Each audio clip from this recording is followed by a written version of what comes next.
ښاپیرۍ نغمې په امریکا کې خپل نوی کنسرت پیل کړ، خو دې کنسرت کې په یو نوي شکل راښکاره شوه. ښاپیرۍ نغمې د امریکا کنسرت لپاره د خپل مخ جراحي عملیات ترسره کړی دی، خو آخر ولې او د څه لپاره؟ د ښایست ملکې ښاپیرۍ نغمې د مخ پلاستیکي جراحي ترسره کړې ده.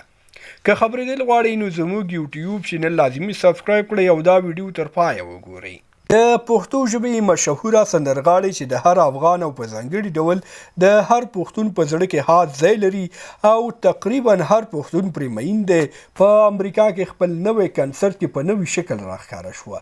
د یاد کنسرت څخه ویډیو کلیپونه وایرل شوي دي چې پکې لیدل کیږي چې ښاپیرۍ نغمه ځوانه شوې او مخ یې له نورو وختونو څخه په متفاوت ډول ځوان ښکارېږي. ښاپیرۍ نغمې چې کابو 20 کاله وړاندې په کابل کې له یو ټلویزیون سره په مرکه کې ویلي وو چې دی غواړي د خپل عمر تر پایه په موسیقۍ کې پاتې شي.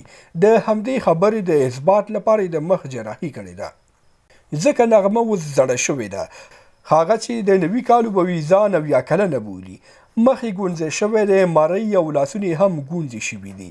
هغه د زیاتو مینوالو د راخپلولو او د خپل نوي کنسرت د کامیابولو لپاره د مخ پلاستیکي جراحي عملیات کړی دی او دا د اوس تازه داسې ښکارېږي لکه د پښتنو 20 کلنه پیغله او یا د عربو 30 کلنه ځوانه ښځه.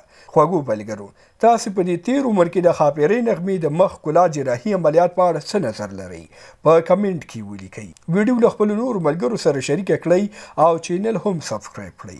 تر بیا ښې چارې، لوی الله مو مل شه.